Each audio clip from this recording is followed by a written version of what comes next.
Well, hello everybody. Welcome to rounds 3 and 4 of the Kumho FIA TCR World Tour. I'm Alexandra Legui and I am delighted to be down here in the pits at a very, very hot Circuit Moulay El Hassan in Marrakech, Morocco. The season kicked off very nicely in Vallelunga, as always. Predictably so. We had some very dramatic racing in Vallelunga. Came out on top was Norby Michelitz from Hyundai and Squadra Corse. He's the man to beat as we head into this very, very hot and very fast street circuit.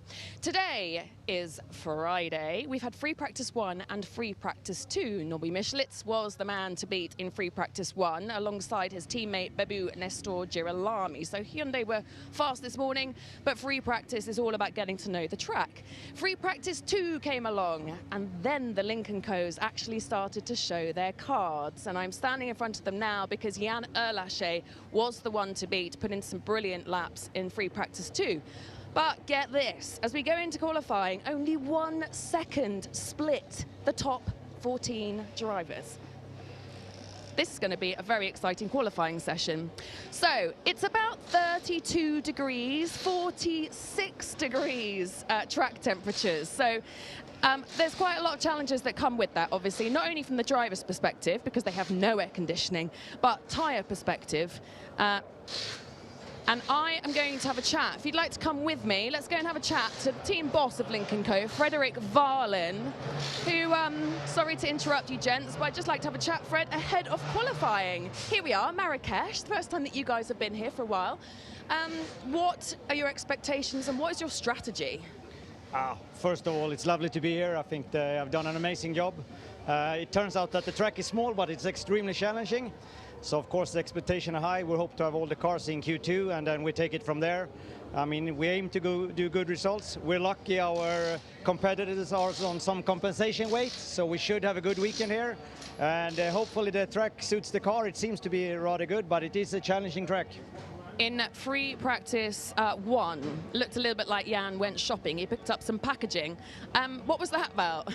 I don't really know, but it seems like we were trying to clean the track and we found some debris and were forced to stop with the car. But after that, everything ran smoothly. So we're just learning the track more and more for every session. It's really hot out there. How much will that impact the cars, the drivers during qualifying? Or what do you think is going to be the biggest challenge in qualifying for you all? Qualifying, I think tires is always challenging, especially here when it's so hot. And since it's tarmac and the walls, so the heat just continues. I think we have a tack jumper around 47 degrees, which is really high. So today I think we will be okay, but for tomorrow when we're racing, then it will be a real challenge. Yeah, we look forward to that. Thank you very much, Fred. I wish you the best for a qualifying session. Maybe we can just catch Santi, if you're happy to have a quick word. You're about to head out. It's very hot. What did you learn from free practice that you are now going to implement for your qualifying session? The track is changing a lot, you know, as a street circuit is always with a lot of dust. I don't think it really get much quicker from FP1 to FP2, but you know, as you say, it's very, very warm now. But now is when it counts, you know. You don't really know till you get to qualify where the rivals are or where we really are. So now when you go new tire by new tire, you're getting better grip, better feeling with the track and everything. I feel that the track is going to be improving. As it is in the street circuit, when you want to be in pole, you got to be close to the wall, so everyone's going to be pushing. I hope there is no mistake from anyone that we can do a clean qualifying. But I assume it's going to be tight. You know, being a very short track, it's going to be probably top 10 in only half a second. So you really need to put it together if you want to be in the front. Do you think it'll suit the car? Yeah, I mean, it's okay, you know. I think we had a little bit of advantage that some of the big rivals are with compensation weight, like full compensation weight. So I think it could be a good weekend for us. But it's always tough, you know. Sometimes they either go this way or the other way. So let's see how we go qualifying. What I can see as well that it's very difficult to overtake. So probably qualifying will terminate the 80% of the weekend. So we gotta be at the front, and we will do everything to do a good lap. Have a good one, Santi. Yeah, new configuration for this circuit, since a lot of the drivers have been here, means that there is actually an overtaking opportunity in the final corner, which has changed in the past. This circuit could be a little bit processional, but it's a street circuit, which makes it, of course, very unpredictable. You'll have heard the drivers a couple of times talking then about compensation weights. So as mentioned, let me just check for you to make sure it's right. Yeah, so Norby is on 40 kilos compensation weight. Mikel is on 30, Esteban is on 20, and Bouty is on, 30 is Esteban. Whichever way around that was. Booty's on the lightest. So that does make a big difference particularly around a street circuit. But Norby is the one to beat. When I spoke to him yesterday, he said that he's coming into this round with a completely different feeling. Those of you who've followed Norby's journey will know that he can take it very seriously. He puts a lot of pressure on his shoulders, but he's like a different man, which is really interesting as he kicks off this 2024 season as the one to watch. So qualifying is going to be entertaining. Wonder how Sami Taufik's going to do. He's our local hero. He has put in some very hot laps. He did a really good job in Vallelunga. Goat racing are certainly ones to keep an eye on. I think they're the underdogs, or seemingly the underdogs, who I think might ruffle a few feathers down the paddock, let's say that. In other news, Dusan Borkovic is here, one of the extra drivers for this circuit. He's also put out some very hot laps and will be one to watch as well. There we go. I think that's probably all I have to tell you. It'll be a very interesting qualifying session, so let's get going.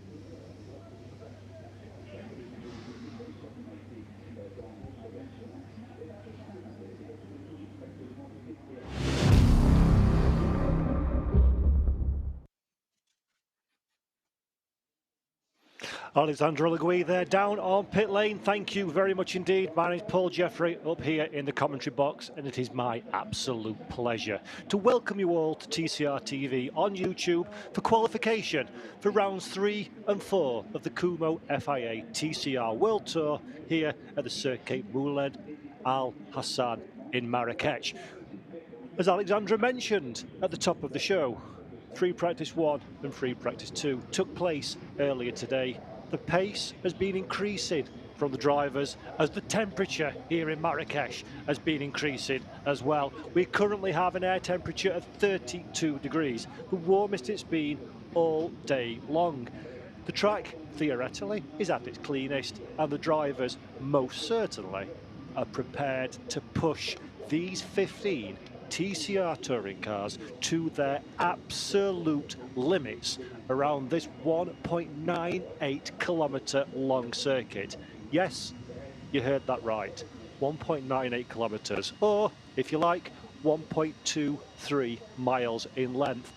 Lap times are coming in with the quickest time of the weekend thus far was from Jan Elishay in the Lincoln Co-Cyan Racing, a 50.197, 50-second lap times. We are going to have an absolute barnstorming qualification. It is going to be critical for these drivers to find space in order to make their way through into Q2. And also, a little bit interesting, Q1 is going to be 30 minutes in length this time around. We'll have a small 5-minute break in between the sessions, and then the top 12 drivers from Q1 will progress through to Q2 for a final 15-minute dash. Why that's interesting? The final qualification results, those 12 drivers, the top 10 of which will be reversed for race 2 tomorrow afternoon. So there is a lot at stake for each and every one of the stars lining up in this grid. Even more so this weekend because Marrakech is a street circuit. You'll see in a few moments when we go out on track, the barriers are incredibly close, the chicanes are incredibly tight. It's gonna be a difficult place to find an overtake. Santiago Urrutia mentioned qualifying is 80% of your weekend. While I don't quite buy into that statistic, I will certainly say the weight of expectation on qualifying will have a dramatic impact into the way the weekend progresses for each and every one of these drivers out on track. And if we look at the free practice times, it's very difficult indeed to suggest who is going to be the car to look out for pole position. Lincoln Co. Cyan Racing, they've hid their pace a little bit, I think it's fair to say, in Q1, in practice 1, sorry. Fast in the hands of Jan Alichet in practice 2. The Hyundai N Squadra Corsa team have been there or thereabouts throughout the course of both free practice sessions. The Honda looks particularly comfortable in the hands of the likes of Dusan Borkovic and Esteban Gurriere.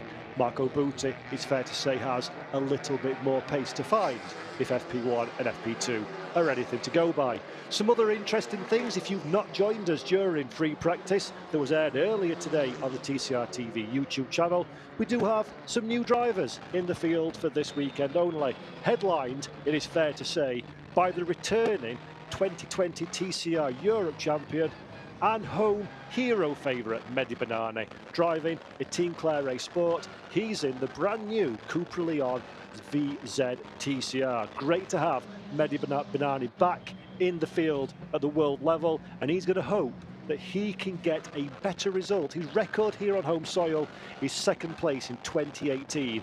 Bennani will be looking to go one better again this year. Other new drivers for this weekend: Dusan Borkovic for Goat Racing, races in TCR Europe, is making a one-off here. He'll be teammate to Victor Fernandez, 2 Civic Type R FL5s. And that man that you see on your screen there in the black Audi, Julien Piguet in the Team Clare Sport Audi RS3 LMS TCR.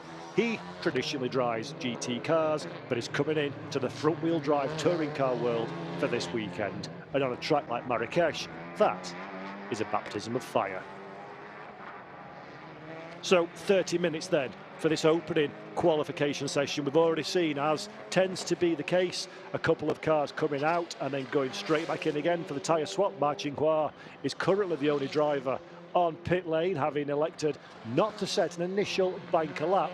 Jan Alichet currently is the fastest man on track, at 50.609, 0.6 of a second away from the sort of times he was setting during FP2 earlier today. So expect that time to rapidly go down as the session unfolds. We're taking a look at Santiago Urrutia now, that we're riding with another one of the 4 Lincoln Co. Cyan Racing machines. Also worth noting, before the big times start coming in, there are a few drivers carrying compensation weight. Norbert Michaelis has 40 kilograms.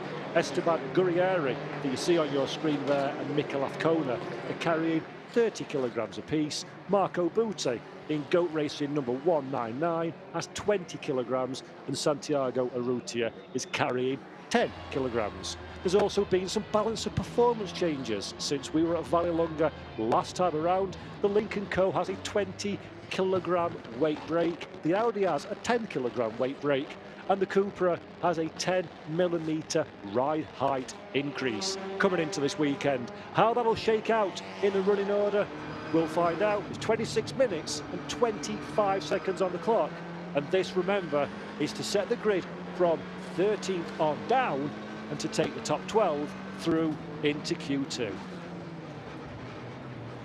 Riding on board with the Volcano Motorsport machine of Sami Taufik. Local hero is Sami, returning to touring car racing after a short break away from the sport. Had a disappointing, frustrating weekend last time out of Vallelunga, 2 DNFs through various maladies and contact, but Taufik has been very strong indeed, it has to be said, in the 2 free practice sessions this morning.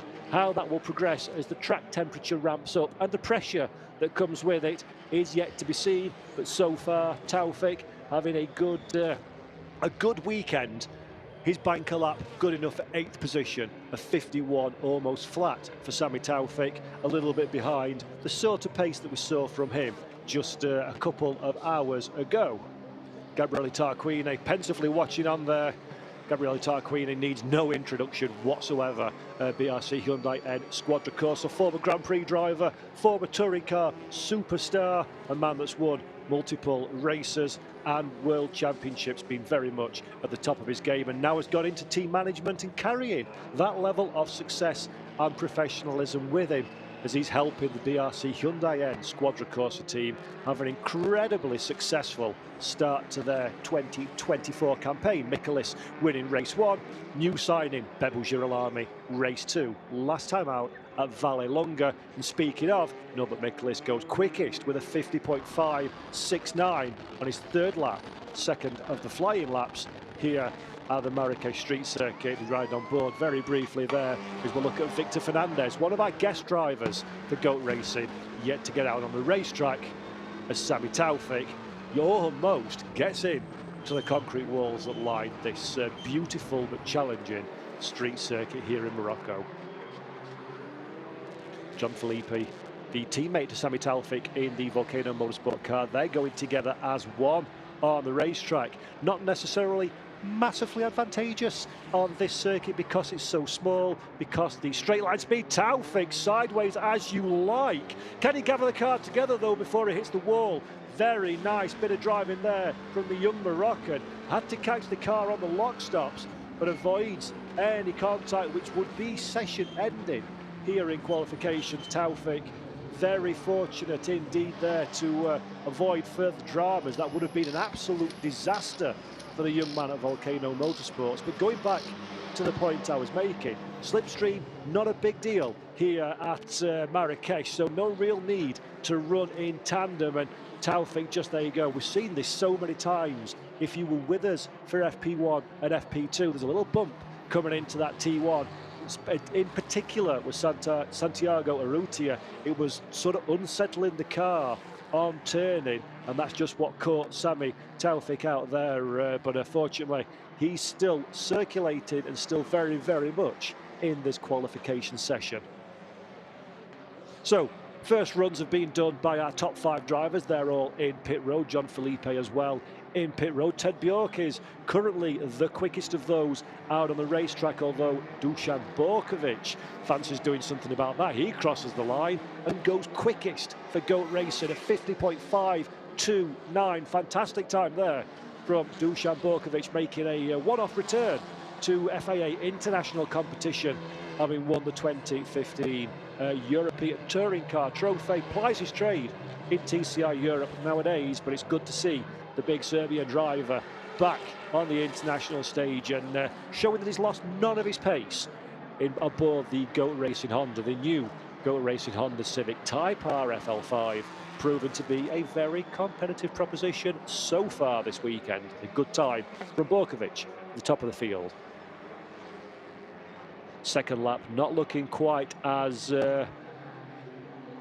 good for Borkovic. Tyres started to take a little bit of the edge away in these hot temperature conditions. It's so important to find the peak of grip at the exact right time to condition the tyres around this very short, very twisty, very high intensity circuit. And Borkovic still on the circuit. He's on a in lap now. Esteban Gurrieri, we just looked at briefly there as we flick back to Sami Taufik, winding up to start a lap.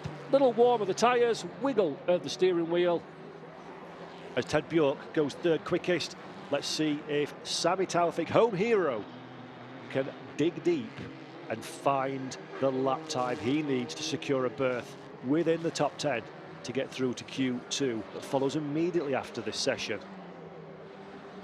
There is Ted Bjork, the back of your shot we just saw there. Taufik though leads this little train, 2 Audis together as one. Neat through the chicane, gave plenty of wide berth to those ever imposing tyre stacks that line this circuit. Sami Taufik will be hungry to get a good result if he possibly can. Medhi Bennani, very briefly, we rode on board with there. There is the Moroccan superstar, it has to be said, a bit of a hero around these parts. Sensational to see Medhi Bennani back in the World Tour. Fabulous as well in a Cupra, which is always nice to have a new brand on board for this year as well. Bennani currently in 8th position, but going quickly. There we go, a little bit closer to the tyre stacks. Athcona stays well out of the way. Good driving from Mikel there. Medhi Bennani comes through the final portion of the lap. Will he have enough in the bank to move up from his current 9th position on the grid? We flick to Santiago Urrutia, who's the man who's quickest thus far for Cyan Link & Co.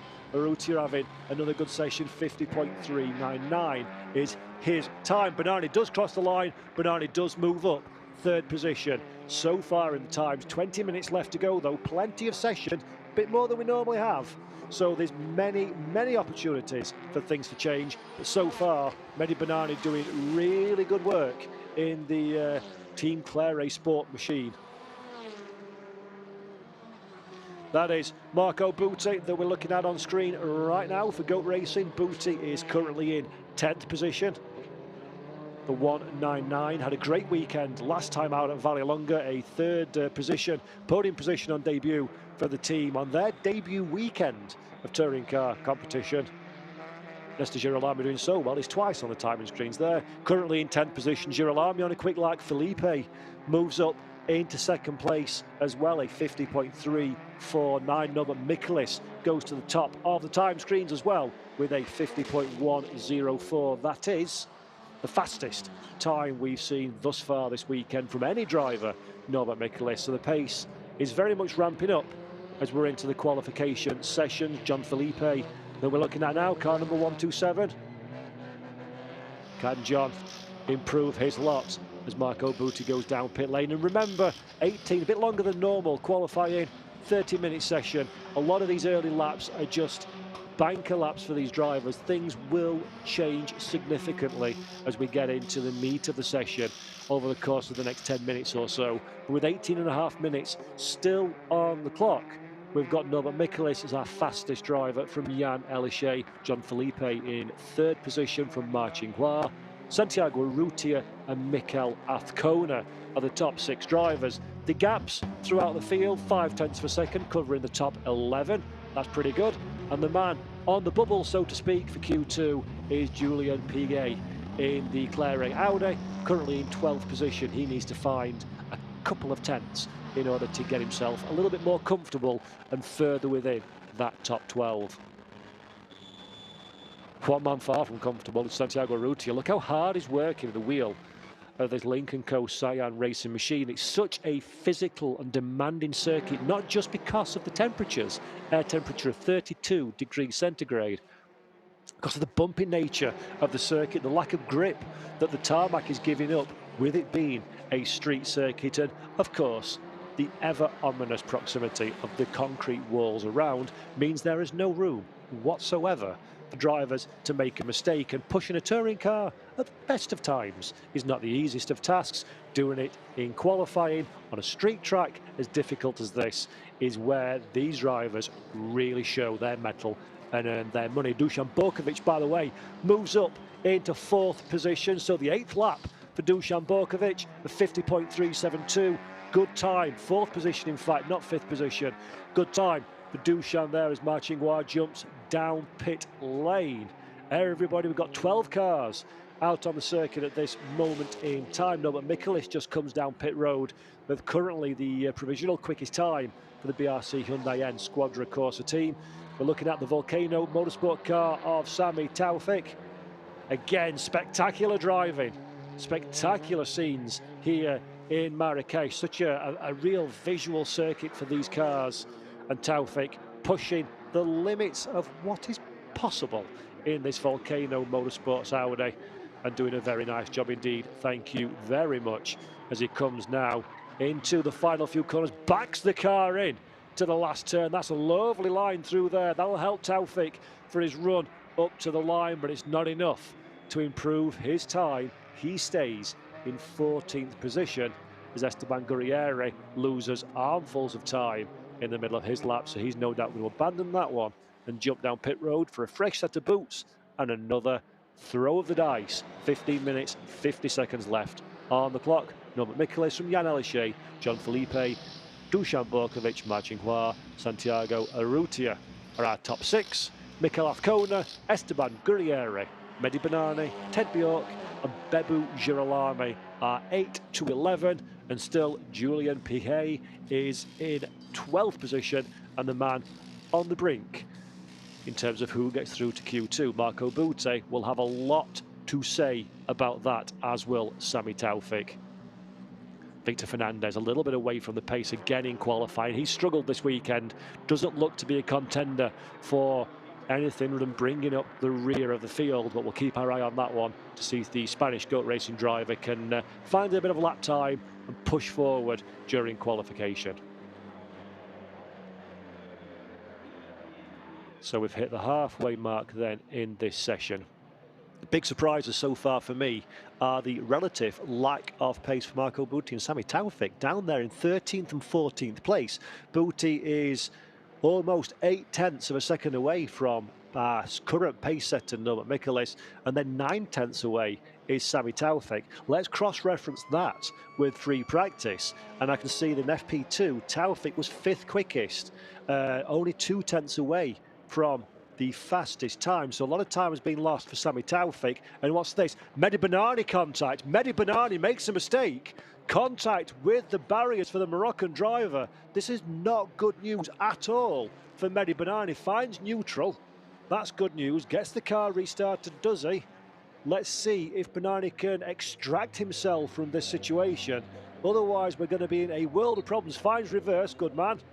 Is the car buried in the barriers? But that is a disaster for Medhi Bennani, just as we were saying in FP2 about how important it is to keep track time, keep the session clean. There's a mistake there for Medhi Bennani, and the red flags are being waved. So clearly that Cupra is not going anywhere under its own steam, and being a street circuit such as it is here in Marrakech, there's no opportunity to have cranes and craning cars away from the racing surface, so he's going to have to be snatched away, and real shame for Medhi Bennani there. In fact, look, we can see the car. It does appear to be in pit lane, so maybe Medhi Bennani did get away under his own steam. That's good news, and it's just a case of ensuring the circuit is safe to continue running. So hopefully this will only be a short pause in proceedings, although Medhi Bennani will be frustrated. There he is. There is the new Cupra, very attractive, I must say as well, that Cupra. Marshall's getting back into position again. That must be a warm walk in those overalls across that circuit at 32, 33 degrees centigrade. And there is the evidence of that contact for Medhi Bennani. It was a good-looking car. Now it's looking a little bit like your local stock car that you can find on dirt ovals. So a real shame for Medhi Bennani. And I think we're going to have another look at exactly what befell the Cupra driver. There we go then, just too hot into the corner. Couldn't get the car slowed down in time. It's a very low grip, slippery surface here at Marrakech. You miss your braking point by just a few millimeters, and then you're straight to the scene of the accident. Bennani out of the car. He knows that's his day pretty much done in qualifying. Where is he on the timing screen? He's still in 10th position. So it was a advantageous day up to this point. But real shame there for local hero Medhi Bennani, Team Player A Sport Cupra. Not the way he would have wanted qualification to end. The good news is, though, that car is back on pit lane. Shouldn't take too long to make the circuit repairs, and hopefully we can get back under green flag conditions again. But sadly, Medhi Bennani will be taking no further part in this session. It's been a really clean weekend up to this point for Medhi, so that's a real shame that it's gone wrong there, and it just shows you the fine levels that these drivers are competing at. Smallest of mistakes can lead to the biggest of disasters, but surprise, surprise, still a big smile on his face. There is our Alexandra Legui. As soon as she can snag an interview with the Moroccan driver, I dare say he probably wants to cool himself down a little bit before going live on air and talking about what exactly went wrong for the number 125 machine.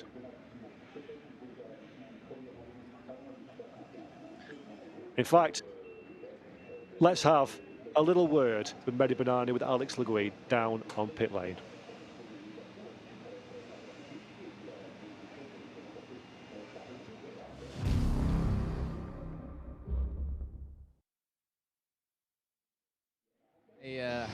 I was a little bit on the limit, so long time that I didn't drive, so not easy way to start.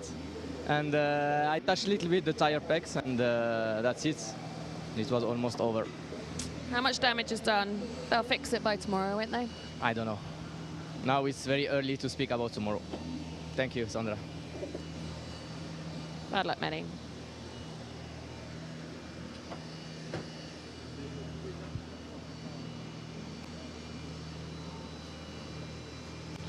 Of clearly very, very distraught Medhi Bennani there.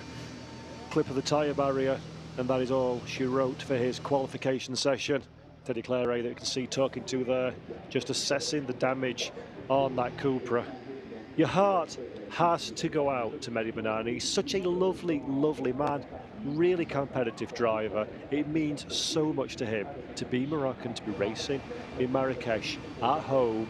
The fans adore Medhi Bennani and come in their droves. We're expecting big numbers of fans for the racing tomorrow. He desperately wants to get back in the car and show the world, and more importantly for him, his fans, exactly what he's capable of achieving in this weekend. And for it to end so sadly like that one is a real shame. And to compound things even worse, car number 125, that is Medhi Bennani.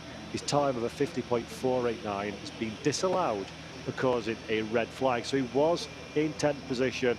He'll now be moving out of that top 10. So he's going to be starting right to the back of the grid, and that's going to make life all the more difficult in both races, let's remember, tomorrow. So a real shame for Medhi Bennani. The Claire A Sport guys are an exceptionally good little team there, and I'm sure if anyone can fix it, they can get it fixed before we go racing again tomorrow morning.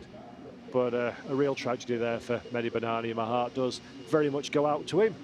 Hopefully he can have a little think about things, a debrief, a calm down and a cool down, and then come back stronger again tomorrow for the first of our two races. Round 3, of course, of the Kumho FIA TCR World Tour will take place tomorrow at 11:10 UK time, 12:10 CEST, and race 2 will follow very quickly on its heels at 3:10 UK or 4:10 PM CEST. Remember, both races on a Saturday. Make sure you make a note of that one. Don't want to be missing out on the action. So I reckon it's going to be a bit of a cracker this weekend. Lots of head shaking, lots of disappointed looking faces down on pit road there. Bennani and team, Teddy Claire, all having a good look, thinking about what's happening. And in fact, let's head down to pit lane again to Alex. She's got Pepe Oriola from Goat Racing. I thought I would just take the opportunity to have a quick chat with you, Pepe. I haven't spoken to you much this weekend, and I wanted to know what you're learning out there. Sounds like it's a pretty tricky qualifying from Bennani's angle anyway. Yeah, the level of the drivers is really high. They are really all in a really small fraction of time, so every single mistake or improve can really help. We have the top 5 drivers in 0.5 seconds. So as soon as someone puts new tires or finds a better grip on the car, it gives an advantage. But yeah, I think we're gonna have all the cars safe into Q2, and then from there we will see for the reverse grid. What's the sort of radio feedback that you get from the drivers as they're out there? It's really hard for them to judge the traffic coming fast because it's a really small track. There's cars coming on the hot lap, cars going outside to warm up the tires for the hot lap. So it's just traffic and so on. But yeah, and a bit of nervous because even if it's a qualifying, it's even more exciting because it's a street track. Everybody wants to get close to the wall but don't touch it. So, but yeah, confident that we will do a good job. Thank you. They're making it exciting for us, huh? Thank you very much, Alexander Legui down there on pit lane. So Medhi Bennani's time has been deleted, his fastest time. His second quickest time, though, is a 50.537. So he does remain within the top 10. Bit of fortune there for Bennani. Of course, he won't be taking part in Q2 unless they can work miracles and get that car repaired. But a good time, nevertheless, for Medhi Bennani. So his weekend still is moderately salvageable should they get that car fixed in time to go racing tomorrow. We're riding on board with a 196. Of course, that is the one, the only Mikel Azcona from Spain in the BRC Hyundai N Squadra Corsa. It's the facelifted machine for Azcona and team at BRC this year, so slight differences to the way the car looks, but the platform remains as was in 2023. Good enough to take Norbert Michelis to the Kumho FIA TCR World Tour title in Macau, and he seems to be good enough again to carry their talisman, Michelis, the Hungarian driver, who's currently quickest in Q1 with 12 minutes left on the clock. We stopped said clock while we dealt with the Medhi Bennani dramas, so we're going again with no time diminished for our drivers on track. Opportunities aplenty still presenting themselves to the 14 remaining vehicles that are circulating, of which 13 of them are on track, and just Dusan Borkovic in pit lane at this moment in time. Borkovic, a very satisfied 7th quickest as things stand.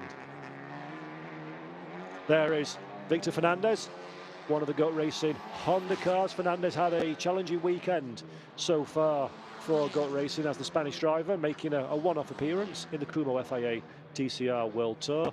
Fernandez has been the bottom of the timesheets during FP1 and FP2. Currently, he's got a 52.2 to his name, so still has lots and lots and lots of speed to find if he wants to get in contention, and he certainly won't find that speed out there on the dirty stuff, on the outskirts of the racing line here at Marrakech. Such a difficult track. You stay away, you tread away from the racing line, you're going to pick a lot of debris up on your tyres, lose a lot of grip and lose a lot of time that comes with it. Fernandez crosses the line, 3.8 in arrears, a 53.9, fails to improve on this lap.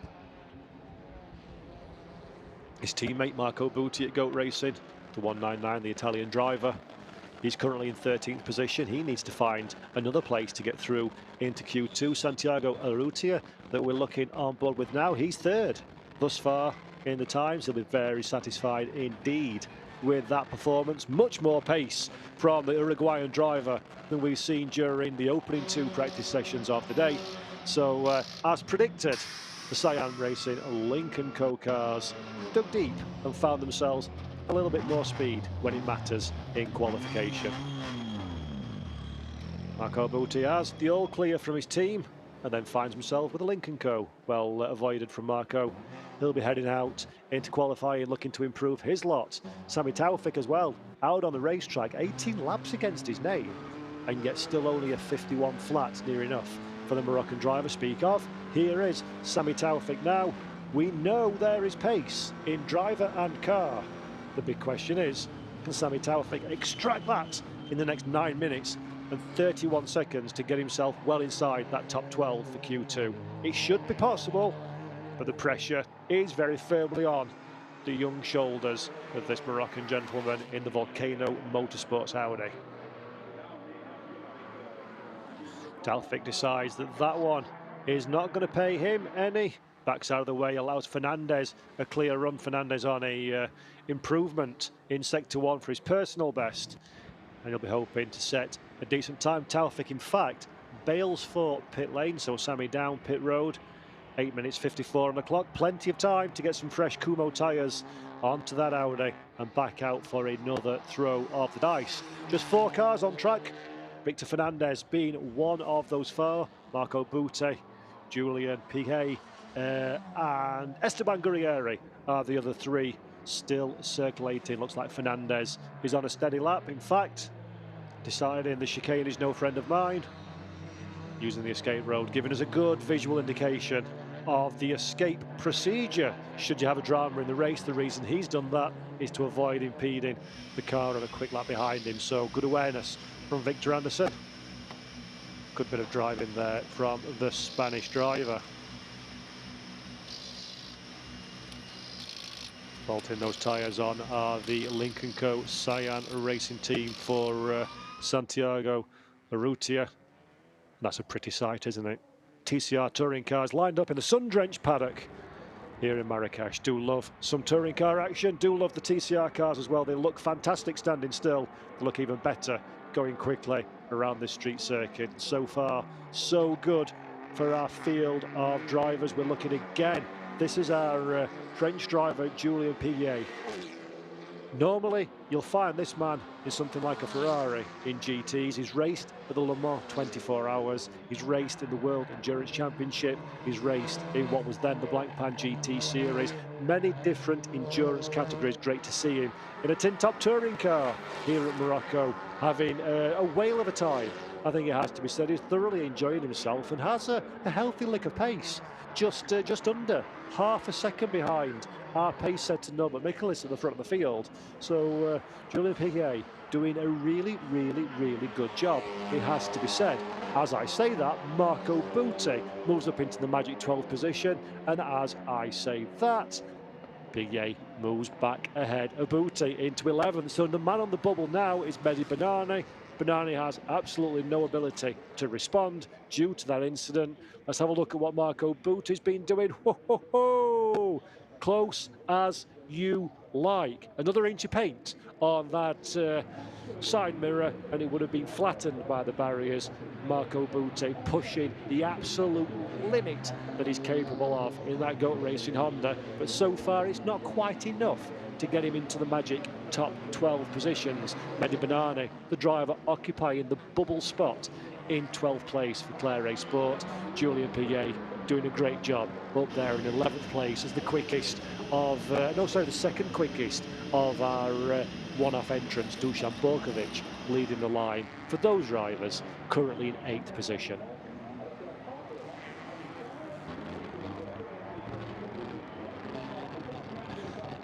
Five minutes then and 50 seconds on the clock for the end of qualification one. Don't go anywhere if you're watching this one when the timer hits 0 though. There'll be a small 5-minute break and then we'll go out into a final 15-minute throw of the dice for Q2.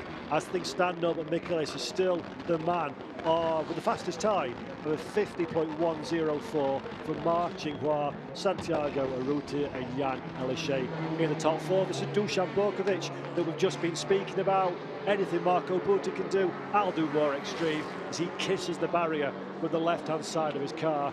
No harm, no foul there, though the barrier stays firmly embedded into the ground. No real damage on Borkovic's car. It's just the Serbian driver pushing as hard as he possibly can to try and find some lap time out there on the racetrack. And Borkovic having a very good time, still coming to terms with the Honda Civic Type R FL5. He raced various different machinery last year, mostly in the Hyundai in TCR Europe, and now he's back again, but this time in the Honda Civic, and he seems to be adapting, does the big driver, to this car. He's a tall chap. I'm 6'5", and I have to hold my arm very high indeed to interview him at the racetrack. He's a very tall man, but he fits in this car very nicely, and he's using all the skill, experience and guile that he's accumulated over 30 years of racing to very good effect indeed, currently to be holding on to that 8th position ahead of his teammate at GOAT Racing, Esteban Guerrieri, behind.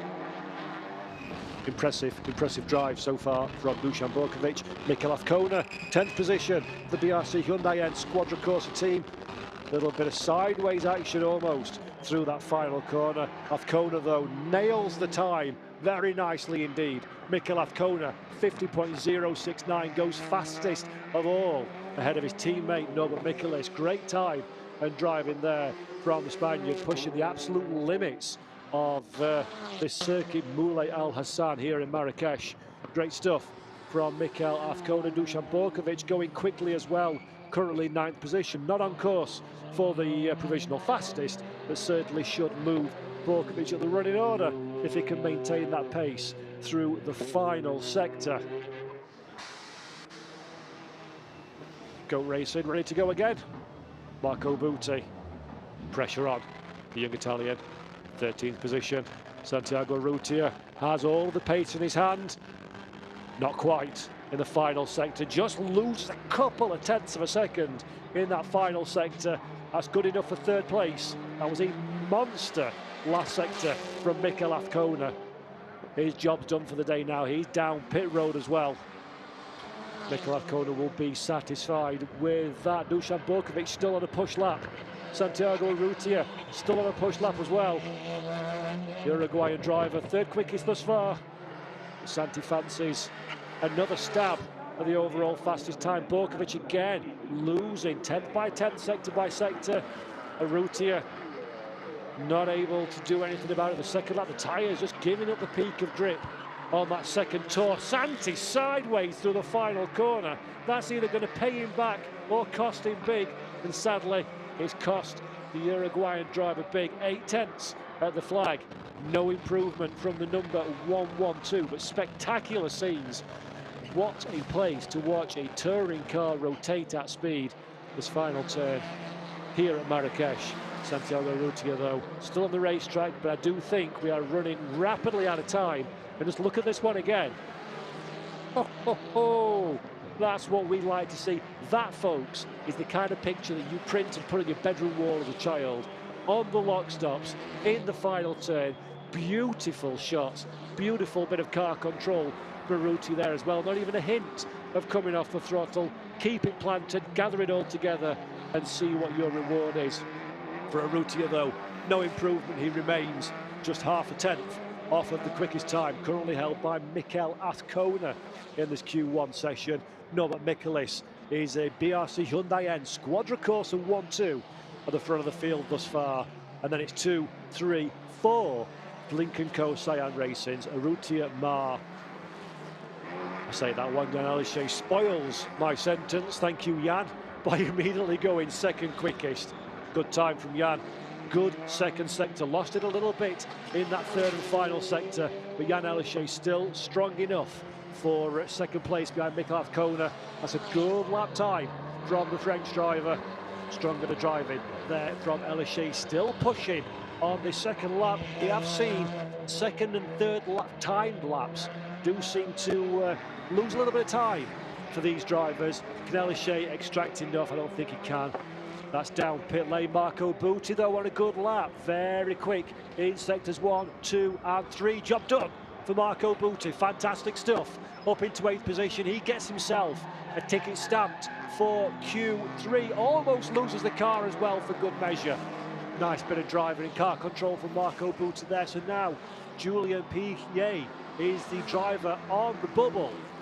Sami Taufik is in pit lane in 14th place. So Sami Taufik is not going to make it through to Q1 on home soil. That is a turn up for the books. Sami Taufik will not make it through to Q1. And I think, looking on the track now, who's still going quickly? Nobody behind the top 12. So Medhi Bennani is the first of the drivers that won't make it through to Q2. And Julien Piguet gets the Q2 spot with 12th position. Fantastic, big news though. 2 home heroes, Medhi Bennani, to great fanfare, returning to international world level touring car racing. Has the accident and finishes in 13th place. And Sami Taufik, who has looked lightning quick all weekend long, fails to get through to the second part of qualifying as Marco Butti relives his off-season rallying experience to go on full lock sideways through T1, but he won't care one iota because that came after he set a lap time quick enough to get that Go Racing Honda Civic into the top 8, just 2.5 tenths of a second away from fastest man in Q1, Mikel Azcona. Fantastic stuff then. So everybody now has completed their session. That's just Jan Elishay, last car on the racetrack, circulated around to get down pit lane and start the preparations for Q2. So drivers going through then. Well, in fact, more interestingly, drivers not going through to Q2. The first of which is Medhi Bennani in the Claret Sport Cupra Leon. Sami Taufik for Volcano Motorsport and Victor Fernandez for Goat Racing. Those are 3 drivers that won't be making it through. This is the Q1 results. Mikel Azcona is fastest from Jan Elishay, Norbert Michelis and Santiago Urrutia in 3rd and 4th position. Marcin Hua and Ted Bjork are 5th and 6th, much improved from FP1. Bebu Girolami, 7th quickest, just ahead of the late charger, Marco Butti. John Filippi is in 9th position, just ahead of Dusan Borkovic. Great performance of Borkovic on his return to the world stage. Esteban Gurrieri sets the 11th quickest Q1 time from Julien Piguet in 12th place. Medhi Bennani, courtesy of that crash, won't make it through in 13th. Sami Taufik, unbelievably, couldn't get the lap together in 14th place. And then Victor Fernandez rounds out the 15 drivers that set a time in this opening qualification session. Big dramas already here in Marrakech. Real shame for Sami Taufik and Medhi Bennani. Real disappointment for Taufik. I'm sure he'll have been expecting a much better result than that one. And I do believe that Alex down on pit lane has someone to talk to. Yes, what an unexpected situation for this gentleman here, who I've managed to pull out of the of your changing room. I apologise, but Sami, thank you. What happened? Well, I mean, we've been hitting the corners quite hard in the first few free practices, and I think it's something we didn't check, but the rear suspension was pretty damaged straight off the get-go. So, like within the 2 or 3 laps, I already started feeling my back tire just turning left, and it runs the tire so much. So I think on the last lap, smoke was coming out of the car, so I had to pit, obviously, for emergencies. Oh, man, how disappointing is that? Yeah, it's quite disappointing, but I mean, there's nothing I can do about it now. So let's try and get some overtakes tomorrow and give the people a show, I guess. That's exactly what I was going to say. I mean, you're okay to get back on track, and anything can happen, as we well know, in Marrakech. Yes, absolutely. I think it's going to be a really long race. I think surviving is probably going to be the shout tomorrow, but yeah, we can't really survive. We need to go for the overtakes tomorrow, so yeah, expect me to go a little crazy. Oh, good. So your fans will be pleased to hear that you're planning on putting on a show for us. Absolutely, yeah. That's the point, for sure. Thank you, Sami. Thank you, no worries. Have a good night. Ciao, ciao.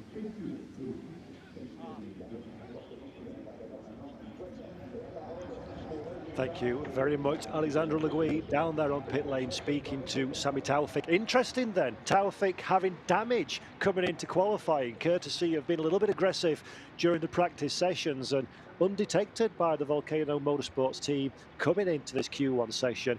That's where the lack of pace, 9/10 of a second away, not what we expect from Sami Taufik, especially when it's less than 5/10 cover the top 13 drivers. So I am really disappointed for Sami Taufik there. It's such a shame when he's been showing such an incredibly good turn of form. He's so popular here in his homeland of Morocco as well.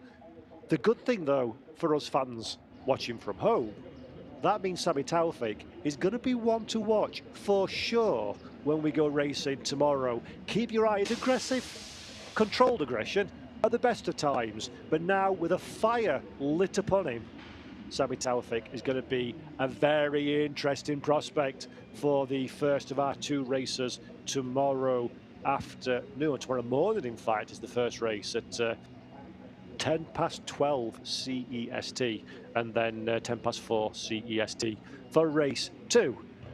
So, disappointment for home drivers, Taufik, and of course Bennani not going through. But we've got a Q2. There's some points going to get paid out at the end of this one. There's going to be a grid set at the end of this one. And there's going to be a reverse grid race 2 set at the end of this one as well. So the big question is, what do you want to do? Do you want pole position for race 1? Or do you want to be around the 10th place mark and get pole for race 2? It's a gamble. Andy Priaulx always said you grab every point that's on offer to you, no matter what. So mark my words, every driver here will be going all out to get as many fast laps and as better starting position as possible, and the points that come with it for race 1. 12 drivers will navigate their way around this session. There is one of the GOAT Racing Hondas at the back of your shot we just saw briefly there, separating himself from the pack ahead. Not a bad idea, is that one. There are only 12 cars, I appreciate that, but it's only a 1.2 mile circuit. Traffic could well be a problem. Marco Butte, the other of the GOAT Racing machines, giving himself a little bit of breathing room as well from the rest of the pack. Let's see if that works out well for the Italian star, Marco Butte. There we go. Pit lane speed limiter release, 60 kilometers an hour here at the Marrakech circuit, and then you hit the loud pedal, everything goes a little bit crazy, and you get out onto a street circuit and go. Qualifying here in Q2, 13 minutes and 38 seconds on the clock. Norbert Michaelis has performed this year.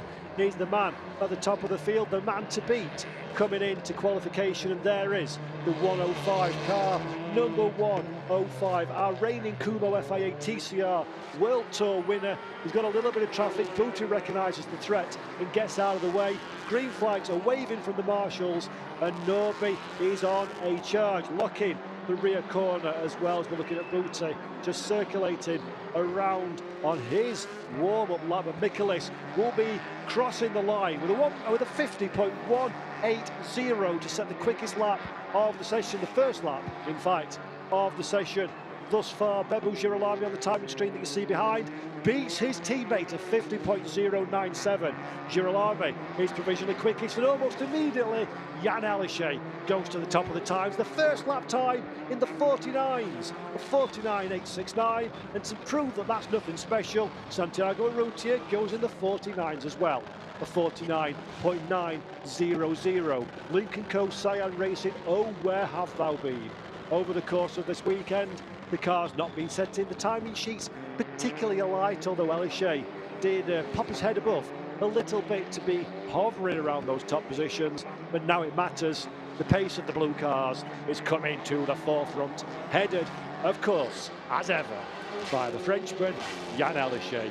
Currently quickest from teammate Urrutia, Bebu Girolami. Esteban Gurrieri pops up into 4th place for GOAT Racing. Norbert Michaelis, our original session leader, drops down into 5th position.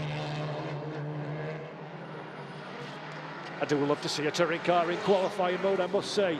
It really is spectacular, and this is a great circuit to watch these cars up on close. Dusan Burkovic following the 155 just ahead of him. That is the number 62 of Dusan Burkovic, getting a good idea, a reference marker point from Marc Chinguar ahead. Marc crosses the line 11th, Burkovic in 7th position. Good time from Dusan in the GOAT Racing machine. Honda again showing good pace thus far in the early running of Q2 here in Marrakech.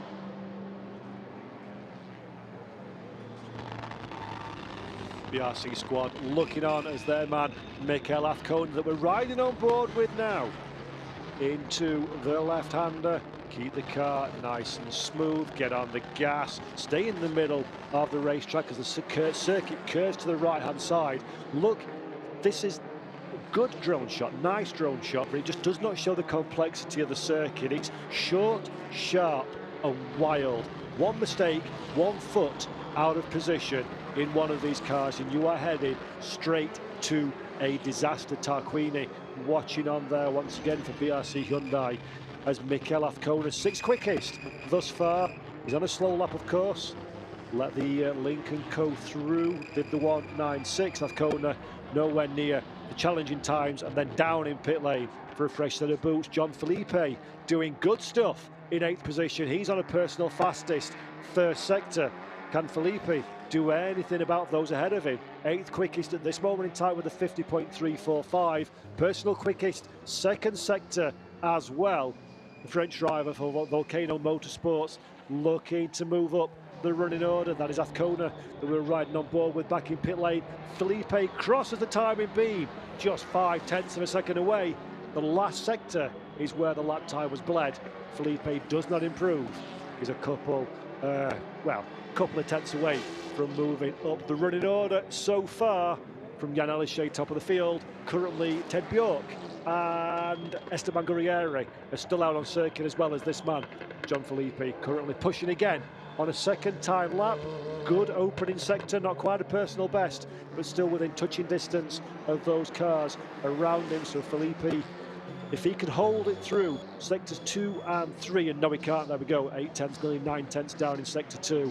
This will be a return to pit lane for the French driver, as Ted Bjork does exactly that as well in the Lincoln Co Cyan racing car that you see on your screen just there. Julien Piguet and Esteban Gurrieri still out on the racetrack at this moment in time. Gurrieri a little bit slower through sector 2 than he would like. Piguet not on a fast lap at this moment in time either. There we go, in fact he just started a new lap. So Piguet in 9th position, the 50.408. Very, very impressive, I must admit, from this French driver. GT specialist coming into the world of touring cars. and enjoying every minute, I'm sure. Would love to have a quick word with him at some point, just to get his impressions on what he thinks of a tin top touring car. Not the same horsepower that he's used to. Very different driving experience, front-wheel drive obviously, compared to the traditional rear-wheel drive, and fastest overall Sector 1, fastest personal Sector 2. This is looking very nice indeed for Julien Piguet to move up from 9th position, crosses the timing beam, and yes, he does. 5th position for the Claret Sport driver. Sensational lap time from the number 30. Really nice lap time there from Julien Piguet, a 50.156. If I have a look at my notes from free practice 2, which I currently can't find, there we go. Last time around, he was 12th with a 50.9, nearly a 51. So fastest we've seen Julien Piguet go in this session. And if you're going to go quickly, you save it for when it matters, don't you? And that's exactly what he's doing. As we've seen, though, second lap not proving to be quite so fruitful. And in fact, he's bailed on that one as the number 30. He'll be heading back down the pit lane, and no doubt with a bit of a smile on his face. As just behind, great bit of camera work there to follow one and pick up on Norbert Michaelis. 4th position, personal sector 1 and 2. Improvements. Can Michaelis? Yes, he can. He moves up into 3rd on the time, and Streens Marchingbois as well, going fast a little bit further down the running order. Not going to trouble the front row to the grid is mine. In fact, not going to trouble his own time. He's still in 12th position, is Marchingbois. He'll not be happy about that one, because 12th in this session will be 12th on the grid for both races. You've got to be in the top 10 to make any kind of advantage of the reverse grid, as Jan Elishay goes quickest again at the front of the field of 49.641 for Jan Elishay. So he's showing very nice pace and a clean pair of heels. Oh, in fact, all of that praise, Paul. You gave praise to the man, and now look what's happened. Some kind of drama for Julien Piguet after such an incredibly strong last lap. 6th position on the timing screens. Something is awry with that number 30 Audi. I don't know what's happened. I don't know whether that's contact with the barriers. Yes, it is. Look at the front right-hand wheel, completely out of whack. So Julien Piguet tried to steal a little bit more real estate than was available to him, I think. Smacked that orange tyre stack that we just see the Link & Co passing now. And the end result is misaligned steering and a car coming to a steady halt. Real shame for Julien Piguet. That will check if that is exactly what has happened. I don't want to accuse the driver of a mistake when maybe one did not exist, but odds on that's what's gone wrong, and Claret Sport are going to be having a bit of a sweat on, because they've got Medhi Bennani's car they need to fix. That's a Cupra. And they've also got Julien Piguet's now, and that's an Audi. Nothing like having a busy workload in 32 degrees centigrade temperatures with a race tomorrow morning. So here we go, the car just over-rotated. I don't think he was expecting the turning to be quite so strong in the second part of the chicane. Then it's a hard contact with the barrier, and as soon as you hit those tyre stacks, that is very much like hitting an immovable object. The car, the steering arm just smashes, wheel facing outwards. That's not toe, that's problem.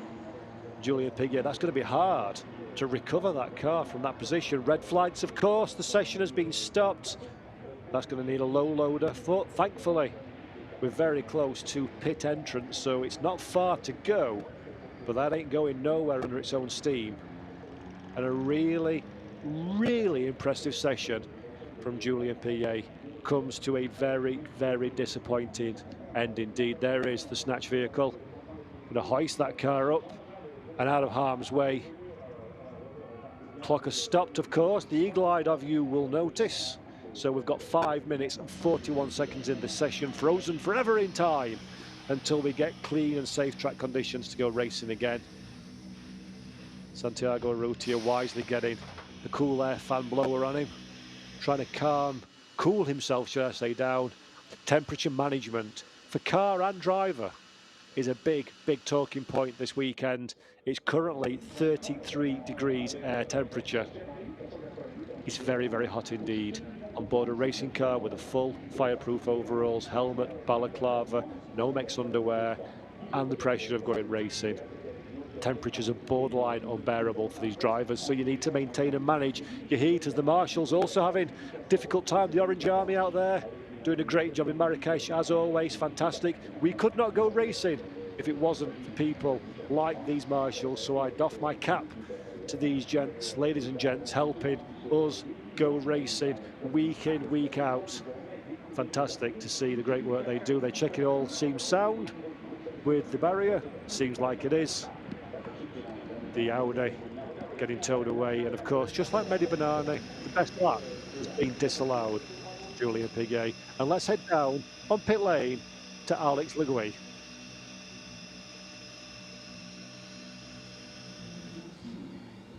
No, this is not the day. Daddy Claire, talk us through what happened there and what feedback you've had.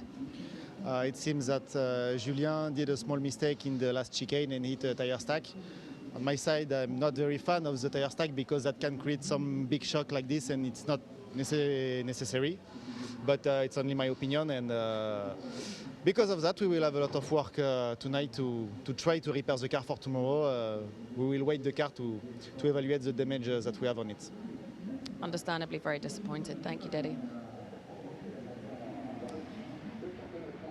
Very disappointed, I think, would be an understatement for the way that Teddy Claire is feeling at this moment in time. We just saw another replay of the contact with the tyre stack, and it's so easy to achieve in a touring car. Julien Piguet's had his fastest lap time removed, of course. His second fastest lap, though, is a 50.156. So there's no change in the running order for Julien Piguet. Of course, he's not going to go back out again. He's not going to have an opportunity to improve. But as things stand, he's still in, quite frankly, a sensational sixth position. Let's just take stock for a moment. The man's a GT driver. He comes into an incredibly difficult circuit in massively challenging weather conditions, and he's faster currently than Esteban Guerrieri, Dusan Borkovic, John Filippi, Ted Bjork, Marco Butti and Marcin Hua. Wow, that's a good session. Yes, copybook very firmly blotted with that contact. He'll learn from that one. I hope for his sake that the Claire Sport team can get that Audi repaired and back out on the racetrack. But as things stand, Julien Piguet is currently sixth quickest on the timing screens. He'll probably drop a few places further back as those behind give their final throw of the dice.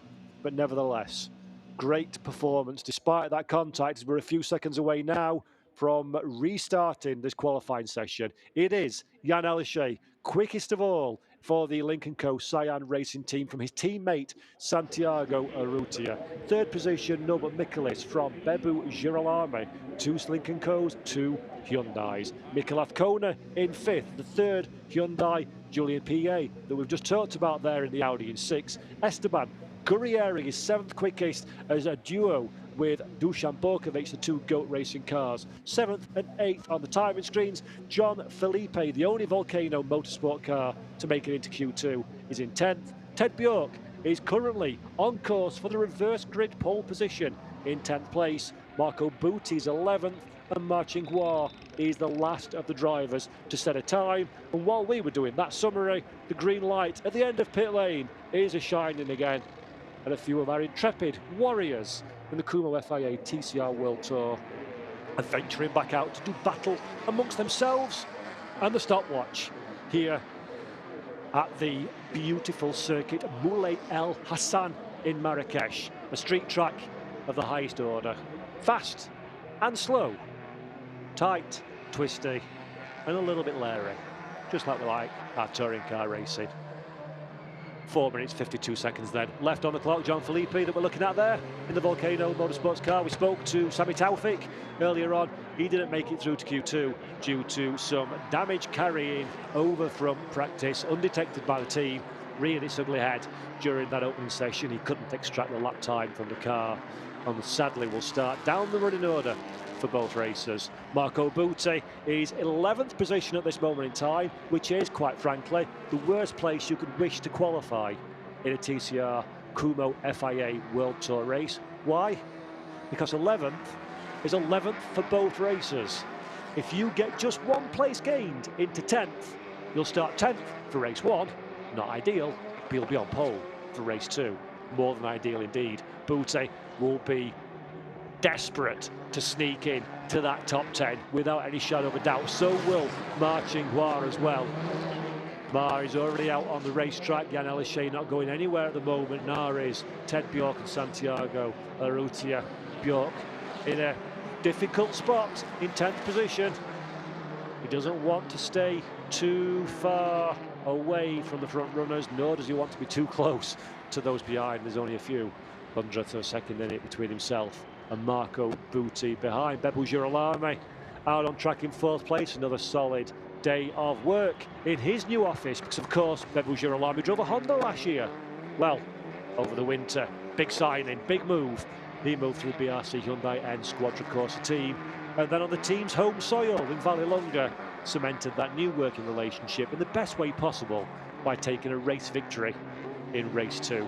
Girolamo, we know he's talented, we know he's a damn nice guy as well, but he's a very, very fast racing driver, and he's extracting everything and a bit more that he can from that Hyundai Elantra N TCR so far this season. And that seems to be continuing into this qualifying for rounds 3 and 4 that will take place tomorrow morning and afternoon, respectively. John Felipe then, 5th position with his first throw of the dice in this session. Very nice indeed for the Volcano Motorsport driver. He moves up the running order, 5th on the provisional grid. Good time there from Felipe, a 50.104. Good representative time, middle of top 10. That's exactly where he'd like to be. Marcin Guar as well, further down the running order, moves up into that 10th spot. So Ted Bjork drops down to 11th. Marco Boutte, even John Boutte, who's that? Marco Boutte down into 12th place. So Mar pulls one out of the hat at the expense of his Swedish teammate, Beppu Girolamo, who we're looking at here. A good sector 1. Of course, to improve potentially if he can put 2nd and 3rd sectors together. Let's have a look. Sector 2, no, loses a little bit more time. Got very little room in which to play in this 3rd sector. It's got to be pulling out all the stops for the Argentine driver if he wants to move up the running order. Not quite a 10th shy of where he needs to be. He stays in 4th position, does Girolamo. Although with 1 minute 21 seconds on the clock, there is opportunity to push again, maybe even have a cool-down lap, and then a flyer as one of his teammates that we see back of shot coming out of pit lane. BRC not satisfied with their lot in life. Dan Elishay, though, still on pit road with the fastest time on the clock. So Jan feeling comfortable in the Lincoln Co. Cyan racing car. Chitter-chatter amongst the BRC squad as well. There is Norby's time at the bottom of your screen. Fastest personal 1st sector, Ted Bjork. Fastest personal 2nd sector. Not quite making it through the 3rd one, though. So Ted stays in 12th position. Surprising there from Ted Bjork. Expected much more pace from that car. Norbert Mikulis is the time that we're interested in, though. Now personal fastest. 2nd sector's 10th, just over. Down on the ultimate pace. Can Mikulis find the 3/10 he needs to move in to the provisional pole position? John Philippi very quick in sector 1 as well in the Volcano Motorsports Audi. Lincoln Co. looking on, nervous indeed at the timing screens. Norby still circulating, Ted Bjork still circulating, Philippi still on a flyer, and in fact that is Girolamo down pit lane. So Beppu Girolamo's session is done. He's not going to improve on 4th position. As we get to the line, Bjork does move up, but only into 11th. Ted Bjork does not have enough to get into that top 10. That is the horrible place that I mentioned that you do not want to be. Ted Bjork, can Marco Boutte do anything about it in 12th place? We see one of the Hondas, that may even have been Boutte, escaping. Yes, it is, escaping down pit road. So Ted Bjork and Marco Boutte, 2 massive drivers and massive names, drop out of the top 10 charge in Q2. They'll start 11th and 12th, respectively. Big dramas. Elishay, though, at the front of the field, has done enough. Norbert Mikulis in 3rd. Girolamo, a very warm Nestor Girolamo, so it seems, is fourth quickest. John Felipe in fifth. Mikel Azcona in pit lane as well. Julien Piguet, of course, as we've seen, not taking part in this session, but will still stay an incredibly impressive seventh place. Esteban Gurrieri in eighth. Dusan Borkovic ninth. Marcin Guar right at the very end. Mar on his 10th lap of 15 in this session sets a time good enough to sneak into the top 10, and will have the reverse grid pole position for race 2 tomorrow afternoon. Wow!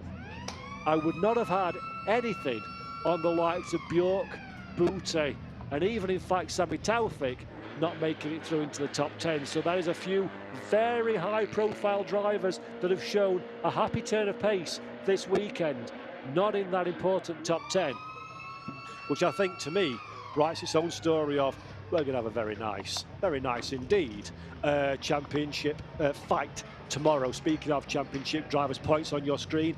Norbert Michaelis is still our points leader, but Jan Aleshe moves up to second place courtesy of that pole position. Santiago Rutia and Mikel Azcona third and fourth. Girolamo moves up into fifth, and Esteban Gurrieri in sixth. Smile from Norbert Michaelis. He'll be satisfied with the front of the second row of the grid. He'll be satisfied with still having a 17-point advantage over Jan Aleshe. Jan will be ruin the difficulties he had last time out in Vallelonga that forced him so far down the running order. It would have been a very different story at the top of the field if not, but there is our former champion, Frenchman Jan Aleshe, multiple title winner, nephew to the great Van Muller as well. Ultimate professional sportsman, spent some time having a go in different machinery over the last few weeks and months, and I think Alexandra Legui is having a word with our pole sitter down on pit lane. So down to you, Alexandra, to talk to Jan Aleshe.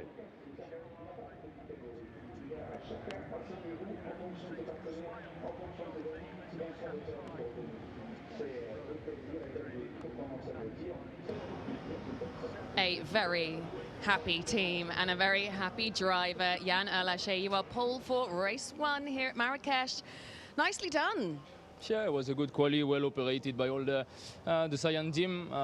We work a lot on the car to put this lap together. It was not easy at all. We really managed to get the maximum out of the car at the right moment to put this lap together. So very happy about it. Now we will need to put our head on the race tomorrow. I don't know if you remember a few years ago in 17, I was supposed to start from pole one race and I got disqualified. Was my first ever race in a World Touring Car, so I'm happy to start now a few years later in pole position. Yeah, you have quite an interesting history here, don't you? Just talk us through what was or is key getting a good lap around here. Well, it's to go very close to the wall. It's a city track, as you can see. I'm missing half of my mirrors, FP2 and quali already now. I mean, you need to maximize it. You need to brake very late and maximize the locking as well, because it's very bumpy around here. The grip is evolving a lot, and you need to manage as well to evolve with the setup. But I mean, I am surrounded by very professional guys, so having good teammates as well. Very happy about it. Norby is not far behind you, though. Yeah, Norby and everyone else. I'm not focusing on Norby, to be honest. He's strong, he showed it the last few years, and since he's in touring car, but there is a lot of other drivers that are very talented around here, so I will put my eyes on everyone, but a little bit later this season now I focus on myself. Good job, Jan, well done. Very deserved. And Mar, where's Mar? Good job indeed for Jan Aleshe there, as he said, damaging the wing mirrors, getting so close to the tyre stacks and the barriers. The best way to extract pace from the car, and Jan Aleshe extracted it in very fine style indeed, as we've come to know and love from the French driver. Massively talented, and he's in the best position possible heading in to the first race of the weekend tomorrow morning. 12:10 CEST, 11:10 UK time. We'll be going racing for what should be a thrilling 36-lap charge around this Marrakech circuit. Aleshe on pole position, as we've already mentioned. Provisional pole position, of course, we should always say it's provisional until the results are finalised, but it just goes to show that working as a team. He mentioned the teamwork, he mentioned his teammates and the competition as well. Jan Aleshe, though, when it matters, puts it all together. These are the driver's points. No, but Michaelis then still our title leader from Jan Aleshe, 17 points to the good. A further 3 adrift is Santiago Urrutia, Mikel Azcona in 4th position, and then Bebu Girolami, courtesy of his race 2 win at Vallelonga, is 5th in the standings. But you only get a few points for qualifying, 15 for a win. For the big points come in the race. And Alex Le Gui, down on pit lane now, is with Marc Inglois. We'll start from pole for race 2. Very nicely done, Mark. Must be the new haircut. Oh yeah, thank you for the new season. Yeah, quite happy for the results. To get again for the reverse pole. I think it's even harder for the pole position in the order, you know. Yeah. So the strategy obviously didn't work for you, but didn't work for Ted. It's not easy, is it, to go for this? So tight. If you check about the lap time between P8 and P11, it's like really just a coin distance when you cross the finish line. So you have to manage really well, look up the pace, and yeah, it's super hard. And today, as the track condition has changing quite a lot from through the session, because this track is not the open circuit, so it's not really has been used. Quite dirty to start with the session, and the surface was also temperature demand. It changed a lot of the grip level, so I was trying to feel in the same time when I tried to manage the time and try to push as well. So yeah, it was really tough. But yeah, again, we did it. Thanks for the team. We done a really good job. Thanks for all my members in the team. Yeah. Job done. Well done, Mal. Thank you. Job done indeed for Marc Inglois. We'll be starting from the reverse grid pole position tomorrow afternoon. Speaking of which, race 1 will take place at 12:10 on the TCR TV YouTube channel, followed by race 2 at 4:10 p.m. CEST. Marrakech, what a wonderful place to go racing. It's been an absolute pleasure to have you with us today. My name's Paul Jeffrey. From the whole team, thank you for watching, and we'll see you all again tomorrow. Bye-bye.